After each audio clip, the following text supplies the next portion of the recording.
Sigirege gerege ngogong-ngogong bigi sege. Agak kugu bigi saga. Iya gitu. Tunggu. Utamakan bahasa Indonesia. Kedua, Lestarikan bahasa daerah. ketiga, Kuasai bahasa asing. jadi pusing, sendiri. ketenangan terganggu dan perasaan juga terganggu. Kita bisa berkontribusi dalam hal apapun terhadap negara ini. Negara yang besar ini membutuhkan banyak sekali bantuan kita. Dan salah satunya adalah di bidang bahasa. Duta bahasa tetap saja penting ada di tengah masyarakat kita.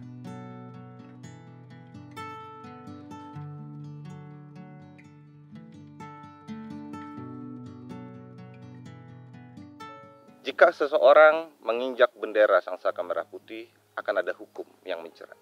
Tetapi jika seseorang salah menggunakan bahasa negara, tidak ada aspek hukum yang menjeratnya. Bersama saya ada Mita dan Pak Reji, para duta bahasa Provinsi Banten. Apa kabar Pak Reji dan Mita? Alhamdulillah baik. Baik ya, Alhamdulillah basa-basi baik. sampai di situ saja. Tadi di pembuka saya sudah mengatakan beberapa hal. Pendapatmu tentang apa yang saya katakan tadi? Bahasa itu menjadi simbol negara. Bahasa itu menjadi hal penting bagi bangsa Indonesia itu sendiri. Tapi bahasa itu tidak punya aspek hukum. Misal aku melakukan kesalahan berbahasa, tidak mungkin masuk penjara, ya kan? Ya. Kalau orang menginjak merah putih, menghina merah putih katakan, tentu akan dipenjara. Ada aspek-aspek hukum yang menjeratnya. Tapi bahasa tidak. Begitupun kalau kita mempermainkan lagu kebangsaan, itu pasti ada aspek hukumnya. Artinya dari 4 simbol negara, bahasa saja yang tidak memiliki aspek hukum. Mungkin itu juga yang membuat kita hanya perlu menyadarkan melalui duta-duta itu. Begitu maksudnya. Saat ini ada konsep yang dipopulerkan oleh Badan Bahasa, yaitu berbahasa yang baik dan benar. Bahasa yang baik adalah penggunaan bahasa yang sesuai dengan kaidah yang tercantum dalam KBBI misalnya. Sementara bahasa yang benar adalah bahasa yang menyesuaikan dengan konteks, dengan menyesuaikan lawan bicaranya siapa, tempatnya siapa, dan bagaimana kedudukan lawan bicara di dalam strata sosial seperti itu. Dan barangkali perlu pengingatan mengenai bahasa ini supaya aspek komunikatif dalam berbahasa juga bisa tersampaikan dengan baik. Aspek komunikatif berarti berbicara soal bagaimana bahasa itu dapat menjadi ruang medium komunikasi manusia ya. Pada banyak sekali ruang publik, siniar-siniar, televisi, yang semuanya itu adalah ruang publik, yang milik publik, yang harus menghormati bahasa Indonesia sebagai simbol bahasa negara. Rupanya itu tidak digunakan. Stadion yang digadang-gadang oleh politikus-politikus besar Republik ini, itu tidak berbahasa Indonesia. Oke lah kalau kita berbicara pengguna is pengguna, tidak sekaku dalam kamus. Pada praktiknya masih banyak ruang-ruang publik yang tidak menggunakan bahasa Indonesia yang baik dan benar. Ini kaitannya sama seperti yang sudah kita diskusikan sebelumnya, yaitu tentang mentalitas kita terhadap bahasa itu sendiri yang kurang, yang seringkali kita menganggap bahasa asing atau bahasa lain itu lebih baik. Saya tertarik pada satu konsep dari Badan Bahasa, yakni Trigatra Bangun Bahasa. Trigatra Bangun Bahasa ini adalah bagaimana kita dapat memposisikan bahasa. Pertama, utamakan bahasa Indonesia. Kedua, Lestarikan bahasa daerah. ketiga, Kuasai bahasa asing. bahasa Indonesia terlebih dahulu utamakan, lestarikan bahasa daerah agar tidak punah karena banyak sekali bahasa daerah yang punah. Ketiga, kuasai bahasa asing, kita juga tidak boleh anti terhadap bahasa asing. Duta Bahasa sudah melakukan apa untuk membumikan Trigatra Bangun Bahasa? Dimulai dari Mita dulu. Baik, terima kasih kesempatannya. Salah satu yang sudah saya lakukan yaitu kami mengundang teman-teman dari Pramuka untuk bagaimana bisa lebih mengenal lagi, lebih dekat lagi dengan Pramuka? bahasa Indonesia. Baik, iya. Berbahasa. Berbahasa. Pramuka. Bekerja sama dengan Pramuka. Jadi tidak hanya rekan-rekan mahasiswa saja, tapi kita juga punya sasaran yang lebih gitu, terutama anak-anak pramuka. Anak-anak pramuka ini kan anak-anak pemimpin juga ya di Betul. sekolahnya. Jadi harapan kami ketika kami mengundang teman-teman untuk datang di Kemah Bahasa dan Sastra, mereka bisa membumikan kembali kepada teman-teman yang lain tentang pengutamaan bahasa Indonesia, pelestarian bahasa daerah dan penguasaan terhadap Programnya bahasa seperti asing. apa ya? Pramuka, Bahasa dan Sastra. Oke. Jadi Bisa digambarin Jadi teman-teman salah Gen satu TV? program yang pernah kami lakukan adalah konsepnya Kemah Jaga Bahasa. Kemah Jaga Dengan muatan utama adalah orang jaga maling gitu ya, jaga perumahan dari rampok. Ini Kemah Jaga Bahasa. Dengan sasaran tadi adalah siswa-siswa SMA Pramuka khususnya seprovinsi Banten. Karena kalau berkaitan dengan jaga tadi ya sebagai pemuda, kalau bukan kita siapa lagi gitu kan yang mengamalkan bahasa Indonesia. Konkretnya apa yang dilakukan di sana waktu itu? Jadi salah satu muatan dari Kemah Jaga Bahasa ini adalah pengutamaan bahasa Indonesia di ruang publik. Jadi pada intinya kami berusaha untuk membentuk kesadaran di kalangan generasi muda, khususnya siswa SMA di Provinsi Banten, bagaimana posisi bahasa Indonesia itu selayaknya berada di ruang publik. Seperti yang sederhana misalnya dari pengakuan siswanya, mereka menemukan bahwa sederhana nama-nama atau plang di sekolah gitu, papan nama di sekolah. Misalnya kelas gitu, grade, ditulisnya kadang class, CLASS atau grade gitu ya, dan bahkan tidak ada padanan bahasa Indonesianya. Padahal itu salah satu bentuk paling sederhana pengutamaan bahasa Indonesia di ruang publik, ketika bahasa Indonesia ditempatkan terlebih dahulu, baru ditempatkan dengan bahasa asing dan dengan jenis atau besar huruf yang lebih artinya kecil. Secara konkretnya adalah praktiknya anak-anak yang pramuka itu diberitahu bagaimana cara menempatkan plang yang betul, pengutamaan bahasa itu seperti apa, atau cara berbahasanya saja. Jadi itu kami memuat tema tadi pengutamaan bahasa Indonesia dengan bekerja sama di Pramuka Kabupaten Tangerang gitu. Tempat pelaksananya di Bumi Perkemahan Kitri Bakti waktu. Jadi kami mengemas berbagai kegiatannya itu dengan unsur kepramukaan. Jadi misalnya pertama tentunya ada pemberian materi mengenai bagaimana bahasa itu berdiri di ruang publik, seperti tadi pengetahuan bahasa Indonesia. Selain itu semacam penyuluhan. Dan di situ juga lucunya kami mulai menerapkan gitu, Kang.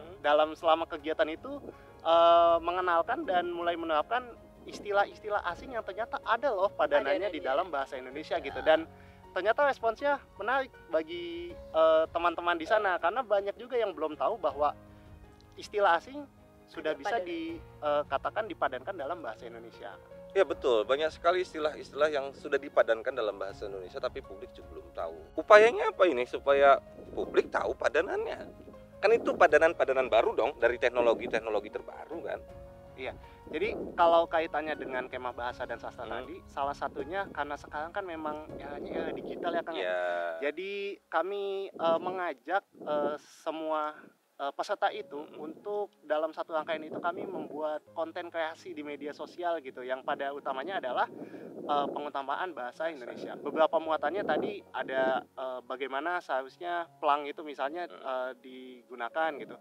Bagaimana bahasa Indonesia itu ada juga yang membuat pengenalan berbagai padanan kata, atau misal ada yang membawa videonya ke sekolahnya dan menunjukkan gitu penggunaan bahasa di ruang publik yang belum sesuai dengan yang seharusnya diutamakan.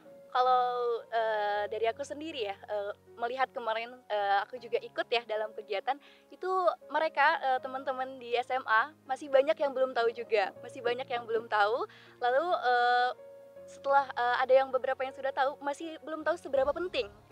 Seberapa penting, masih belum menyadari seberapa penting. Tapi lebih banyaknya lagi, mayoritasnya lagi, mereka tuh belum tahu kalau sebetulnya pelang-pelang tersebut, bahasa pelang-pelang yang ada di sekolah mereka itu harus menggunakan bahasa Indonesia, seperti itu. Artinya ada ketidaktahuan. Mengapa harus menggunakan bahasa Indonesia. Dan juga tidak tahu seberapa penting penggunaan bahasa Indonesia. Pengetahuan memang menjadi hal penting. Karena manusia tanpa pengetahuan ya sulit diakui sebagai manusia. Kita tahu bahwa Kantor Bahasa Provinsi Banten bersama Duta Bahasa Provinsi Banten selalu berbicara soal bagaimana bahasa di Banten, yang berarti juga tidak bisa melepaskan diri dari bahasa daerah di Banten. Kita ingin tahu sejauh mana perkembangan bahasa daerah melalui pantauan atau kacamata Duta Bahasa kita. Siapa mau jawab? Baik. Salah satu bentuk kerja dari Kantor Bahasa Provinsi Banten bersama dengan Duta Bahasa Banten, misalnya pada tahun 2021 kami menerbitkan kamus digital bahasa Baduy, Kang. Jadi bahasa Baduy saja? Kamus digital bahasa Baduy. Iya. yang entry-nya atau kata-katanya kami dapat dari hasil pengumpulan data bersama dengan Kantor Bahasa Banten dengan penutur bahasa asli setempat. Dan saat ini kalau misalnya dilihat di unggahan-unggahan Kantor Bahasa Provinsi Banten, saat ini kami sedang gencar melakukan yang namanya inventarisasi bahasa gitu. Bahasa daerah mengunjungi Semua? Iya, mengunjungi berbagai wilayah, khususnya mungkin yang di wilayah pedalaman ya, untuk menemui tetua adatnya, tokoh masyarakatnya untuk melakukan pendataan barangkali untuk memperkaya pengetahuan kita terhadap bahasa daerah. Mana bahasa dari 6 bahasa daerah yang kau sebutkan itu yang hampir tidak ada, hampir musnah, mendekati musnah katakan. Kan itu 6 yang teridentifikasi. Iya, betul. Di luar bahasa yang mungkin sebetulnya ada tapi juga tidak Belum teridentifikasi ya. teridentifikasi. Apa semuanya aman saja, baik-baik saja, atau ada yang terancam punah di Banten? Kalau aku sendiri ya kayak sebagai duta bahasa mungkin akrab dengan teman-teman yang bisa berbahasa Sunda, Ya, bahasa Jawa, apalagi ketika misalnya kami berkegiatan di Serang itu banyak sekali. Bahasa Betawi walaupun sudah ya mungkin sudah gaul gitu ya, tapi pasti ada orang Betawi. Namun kita sendiri kayaknya belum pernah yang ketemu Lampung dengan Cikoneng. bahasa Lampung Cikoneng ya. Ya. Jadi bentuknya bagaimana apa? dan dari tahun ke tahun pun ketika berinteraksi dengan duta bahasa kami kan kerap menggunakan Iya, bahasa bahasa daerah daerah. ketika ngobrol gitu. Hmm. Kami belum pernah gitu Menemui. sepertinya menemui bahasa Lampung Cikoneng. saya juga hanya beberapa kali ketemu yang Lampung Oh. Cikoneng. Tapi betul-betul intens berbicara dengan mereka saya Belum pernah. belum. Artinya ngobrol begini Ngobrol, iya. dengan bahasa Lampung Cikoneng, minimum pakai bahasa Indonesia, tapi iya. saya tahu dia dari Lampung Cikoneng belum pernah juga ya. Artinya bahasa-bahasa daerah di kita masih aman terhitungnya, terutama Sunda dan Jawa yang Sunda dan penuturnya Jawa. masih banyak. penutur terbanyak Penontonnya yang ada di Provinsi Banten itu ada Sunda dan Jawa. Itu bahasa daerah. Bahasa asing untuk masyarakat Banten. Seberapa penting hari ini? Katakan dunia sudah sangat terbuka ya. Mita, Baik, terima kasih atas pertanyaannya ya Kang Rois. Menurutku bahasa asing ini tentunya tidak kalah penting ya, walaupun kalau bicara urutan itu tetap berada di urutan Nomor ketiga setelah pelestarian bahasa daerah. Tetapi kita tidak bisa memungkiri ya bahwa di zaman yang udah digitalisasi ini segala informasi bisa kita akses dari berbagai belahan dunia, dan informasi-informasi itu biasanya dikemas dalam bahasa asing yang sudah diinternasionalisasikan, yaitu bahasa Inggris. Menurutku penting rasanya untuk kita mengetahui bahasa asing itu sendiri untuk apa? Untuk sebagai kacamata kita untuk bagaimana alat kita memperoleh pengetahuan dari berbagai media, tidak hanya media digital. Mungkin bisa podcast-podcast atau obrolan-obrolan lewat media digital, itu rasanya penting sekali. Kita juga bisa mengetahui banyak hal, perkembangan-perkembangan bahasa di bahasa asing dan lain sebagainya, itu juga menggunakan bahasa asing. Kalau kita tidak bisa atau tidak mengerti bahasa asing itu sendiri, bagaimana kita mengetahui pengetahuan yang ada di media tersebut? Seperti itu. kalau di zaman saya kecil itu ada namanya bahasa khusus ya. Ini dalam teori orang-orang bahasa ada tuh. Sigirga gerege ngogong-ngogong begi sege. Agak Bahasa kugu bigi saga, bagus saga Iya, gitu. gitu. Gu. Itu Aku juga gaga bigi Bigi saga. saga. ah, nah itu Kita bisa. salah satu cara untuk menyembunyikan sesuatu dari Betul. orang lain agar orang lain tidak mengerti apa yang kita katakan. Betul Oleh sebab sekali. itu, kita tidak boleh menjadi sangat antipati terhadap bahasa, karena jangan-jangan orang-orang menyembunyikan sesuatu penting dari kita dengan bahasa yang tidak kita mengerti itu ya. Jadi hari gini masih antipati terhadap sesuatu hal, kita sudah hidup di zaman yang modern. Oke, kalau tadi kita sudah berbicara tentang beberapa hal lah, tidak banyak hal karena waktu juga tidak terlalu banyak untuk mengupas banyak hal dengan dalam ya. Ini adalah duta-duta bahasa Provinsi Banten. Berarti setiap tahun itu ada penerimaan duta bahasa Provinsi Banten, pemilihan, penyeleksian dan semacamnya lah, saya tidak tahu istilah apa yang digunakan. Tahun ini kemungkinan ada penyeleksian pemilihan duta bahasa Banten kembali.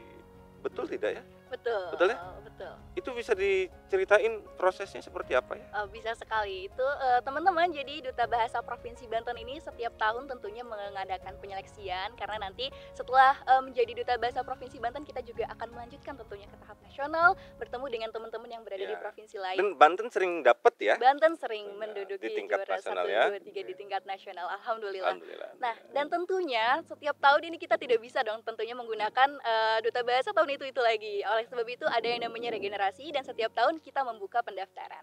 Kebetulan sekali nih Kang Rois, pada saat senior ini direkam ya, Duta Bahasa Provinsi Banten masih membuka pendaftaran sampai tanggal 3 April.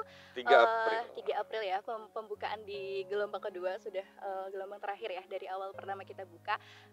Untuk persyaratan dan lain sebagainya kita sudah lengkap, sudah menampilkan semuanya di media yang kita punya, di media Kantor Bahasa Banten ataupun di Duta Bahasa Provinsi Banten kita sudah menampilkan semuanya. Jadi untuk teman-teman mungkin yang tertarik, para pendengar senior ini ingin juga nih sama-sama memiliki minat di dalam bahasa, kita bisa nih bergabung dalam Duta Bahasa Provinsi Banten di tahun 2023, seperti itu Kang Rois. Tidak semua orang berhasil menjadi duta bahasa karena seleksinya juga tidak mudah. Tetapi semua orang pasti punya kesempatan yang sama untuk mencintai bahasa Indonesia, mengutamakan bahasa Indonesia, melestarikan bahasa daerah dan menguasai bahasa asing.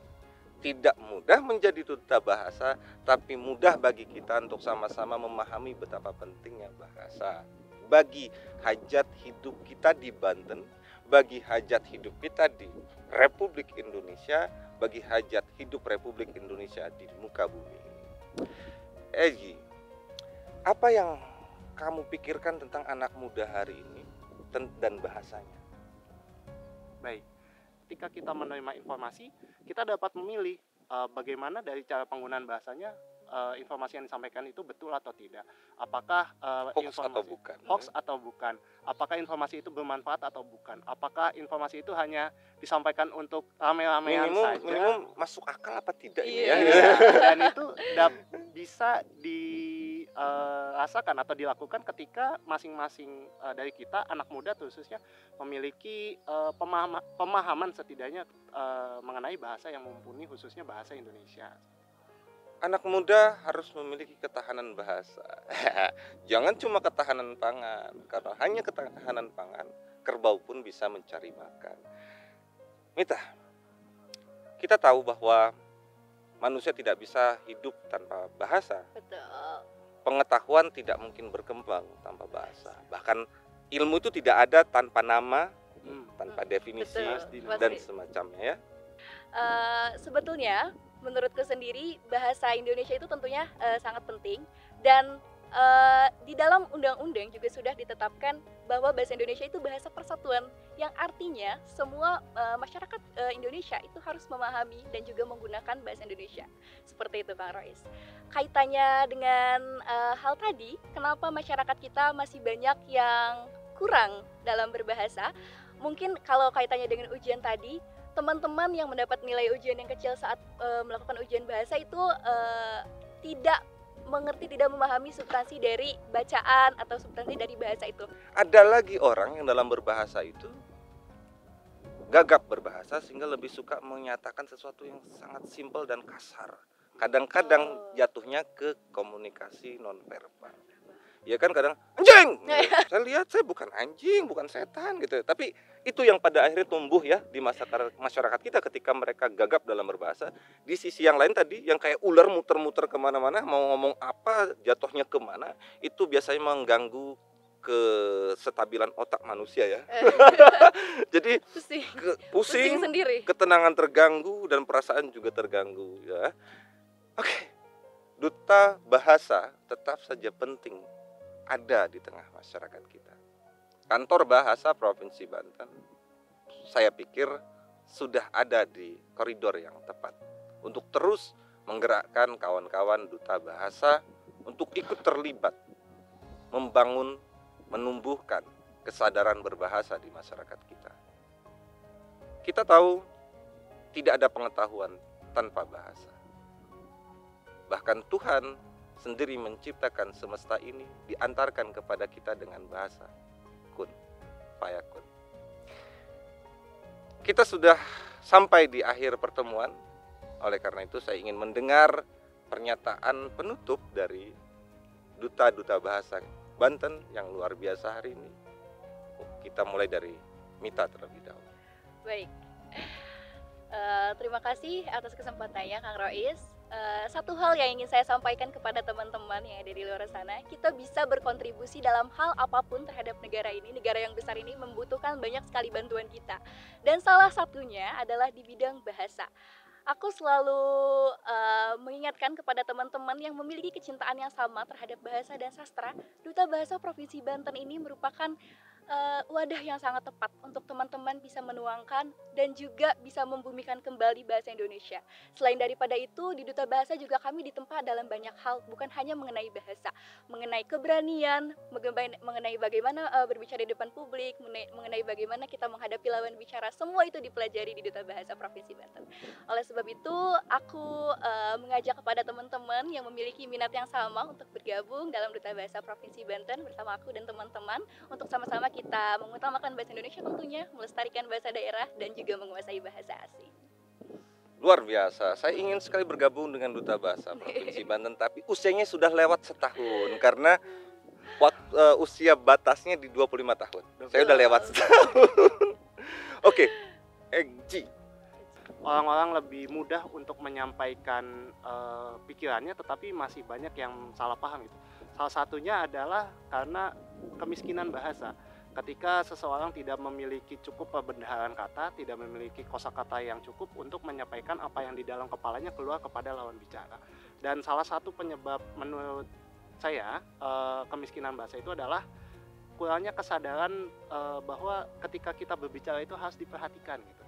Karena meskipun unsur utama dari berbahasa adalah unsur komunikatif, tetapi dalam komunikasi itu tentu kita harus memiliki medium yang mumpuni dalam penyampaiannya, yaitu bahasa. Maka dari itu, jika generasi muda terlebihnya tidak memiliki kesadaran, tidak memiliki kecintaan terhadap bahasa Indonesia, maka bagaimanapun masalah-masalah miskomunikasi yang saat ini lazim terjadi akan terus berlanjut. Dan apabila generasi muda ingin untuk mengembangkan minatnya dan mengembangkan kecintaannya terhadap bahasa Indonesia, bisa melalui platform Duta Bahasa, khususnya di Duta Bahasa Provinsi Banten. Kalau tadi saya mengatakan ketahanan bahasa, ini Eji berbicara soal kemiskinan bahasa. Sudah tepat ya, agar tidak miskin, buatlah ketahanan bahasa. Sama seperti ketahanan pangan, agar tidak lapar, itu harus butuh upaya ketahanan pangan yang memadai. Hari ini cukup begitu pertemuannya. Kami baru hari ini bertemu, tapi rasanya bukan kali pertama bertemu. Dan mungkin akan bertemu kembali di momen-momen berikutnya, membicarakan bahasa atau membicarakan hal-hal di luar itu. Terima kasih sudah menyaksikan. Kita bertemu lagi kapan-kapan. Salam.